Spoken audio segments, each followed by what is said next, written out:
இளங்கோவடிகளுடைய சிலப்பதிகாரத்திலே ராமகாதையினுடைய வரலாறு சொல்லப்படுகிறது. மூவுலகும் ஈரடியால் முறைதிறம்பா வகைமொழிய தாவிய சேவடி சேப்ப தம்பியோடு வனம் புகுந்து சோவரனும் போர்முடிய தொல்லரக்கர் கட்டளித்த சேவகன் சீர் பாடாத கேளாத செவியன்ன செவியே திருமால் சீர் கேளாத செவியன்ன செவியே என்று ஆட்சியர் குரவையிலே பெண்கள் பாடுவதாக இளங்கோவடிகள் அன்றைக்கே பாடி வைத்தார். ஆகவே ராமகாதை அன்றே பிரபல்யமான ஒரு கதைதான். சங்கப்பாடலிலே ஒரு புலவன் ஒரு அரசனை பாடி புகழ்ந்து பாராட்டி பாடுவதற்கு பாணர்கள் எல்லோரும் சேர்ந்து போகிறார்கள். அப்படி போன பாணர்கள் அந்த அரசனை புகழ்ந்து பாடுகிறார்கள். அரசனுக்கு எல்லையற்ற மகிழ்ச்சி.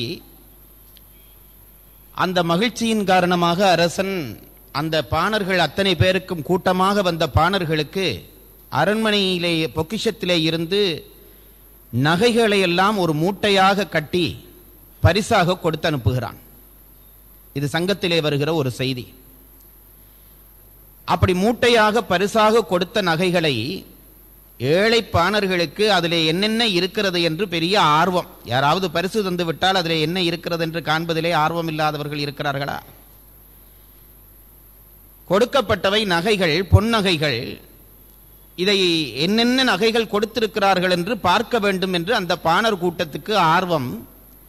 அதிலேயே வைத்து பார்த்தால் நாகரிகம் இல்லை என்று கருதி அவர்கள் காட்டு வழியாக நடந்து வருகிற பொழுது ஒரு மரத்தின் கீழே இருந்து அந்த நகை முடிச்சை அவிழ்க்கிறார்கள். ஆண்களும் பெண்களுமான அந்த பாணர்கள் நகை முடிச்சை அவிழ்த்தால் அதற்குள்ளே பலவிதமான நகைகள் இருக்கின்றன. இந்த பாண பெண்களுக்கு அந்த நகையை அவர்கள் கண்டது அன்றைக்குத்தானாம். அதனாலே அந்த பெண்களுக்கு அந்த நகையை எந்த உறுப்பிலே பூட்டுவதென்று தெரியவில்லையா. சில பேர் கையிலே போட வேண்டிய வளையலை எடுத்து காதிலே வைத்து பார்த்தார்களாம். சில பேர் இப்ப காதுல போடுறது கையில போடுற மாதிரி இருக்குது, அது வேற.